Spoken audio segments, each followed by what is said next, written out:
Hi, it's John Cronshaw here with my author diary for the weekend in August the 23rd, 2026. I've had a busy week, so I have been working on a couple of projects. I have been working on, Six of Swords. So this is Ravenglass Chronicles book 27. That is going really well. I should have that done next week, hopefully. I'm 17 chapters done. So basically, the way I work is I do like a bit of a cycling method. So, the chapters that I've done are basically as good as I can get them. So once I've finished, I think I've got about 7 more chapters to do. I will go back over them with one more pass and do my edits and things like that before posting them on Patreon. So that has been going well. I also mentioned a few weeks ago that I've been working through open projects. So I've got into a bit of a thing where I start writing new stuff, and not finishing it. So I finished a story that was a Black Death story that I started years ago. So that is now queued up on my Patreon. So this is basically post-apocalyptic Britain during a kind of outbreak of the Black Death in modern day Britain. That will be posting, as I say, at the weekend. And because, as I say, I like to start new series and things like that. I've actually been working on a story I'm calling The Last Eagle. So this is actually historical fiction, not historical fantasy, it's historical fiction. So what I'm doing is, for years I've been thinking about this idea of doing a bit of a Arthurian retelling. But what I want to do is do a kind of grounded, gritty, kind of darker version of the what would you call it, the Arthurian legends. So that is what I think I'm going to do. So I've started basically a generation before.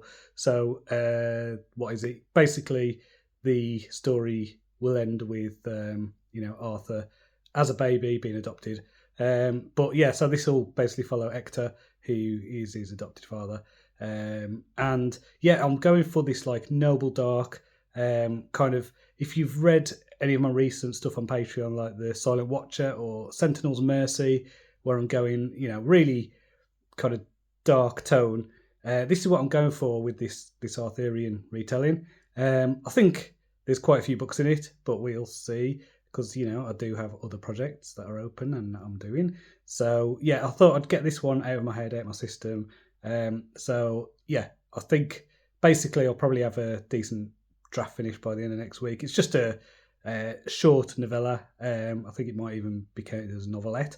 But this is, if I'm going to do anything with this series, then this would be a prequel to that series. That is something I'm going to do anyway.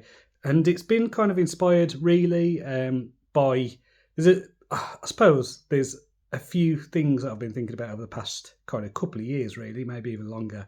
And it is the idea of being proud of British history without being a racist. Because I think the what would you call it, the so-called patriot movement has claimed British pride and things like that as a exclusionary thing, and that is not me. I think our country's got an amazing history, and I don't believe in British exceptionalism. So what I'm trying to do is I want to do some stories that kind of celebrate Britain and our heritage, and it not be just something that will be a far right thing. And it's kind of a shame that we've got to this point in our country where people are squeamish about national pride without it coming across as excessive nationalism or whatever. So this is why I did the RAF Dragon Corps stuff, because I do think the legacy of our country in the Second World War is very important, and I've been able to do that through a fantasy lens. And now I think the Arthurian legend is also really important to British heritage. So I just want to do stuff like this that is. I hate using the word patriotic, but it is patriotic because I'm proud of my country, but not in, as I say, the patriot movement or whatever you want to call it, that kind of Tommy Robinson way. That stuff really is a turn off, and I would like it to be a position where anyone can hold a British flag and not feel like they're going to get accused of being racist or something like that. So it's a bit of an awkward thing, and I do worry that there's going to be some people who kind of won't get what it is I'm actually doing and kind of lump me in with those people. But whatever, I know my intentions are not that. So but I mean, once it's out of my hands, it's out of my hands, isn't it?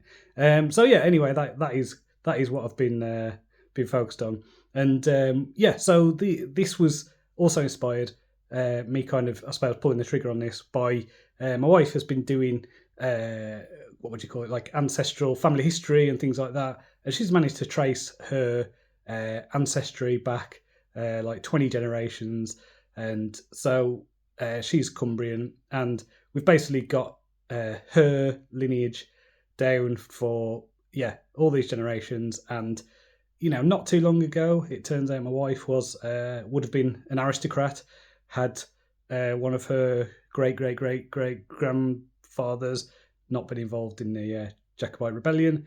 So basically, he ended up being running off to Spain and having his lands and titles stripped.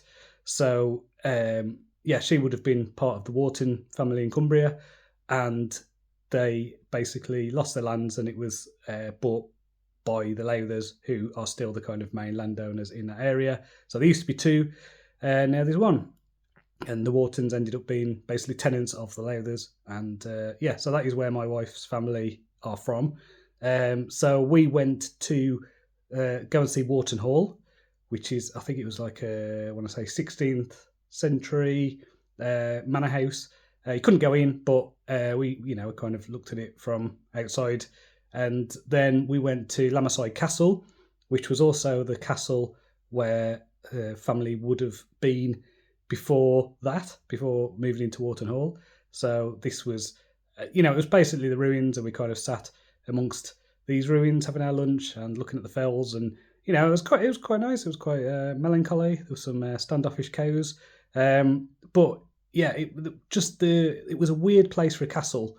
It was almost as if the fells acted as the outer walls of the castle. Having a castle in a valley, I don't know, that's a bit of a weird one, but it seemed to work.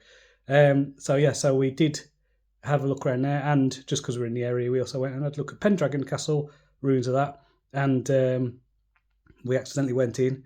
So we approached the castle, and there was a door at the side, it was a tunnel to crawl through. So we crawled in and went and had a look around the grounds. And then when we came out, we saw on the gate that it wasn't open to public access.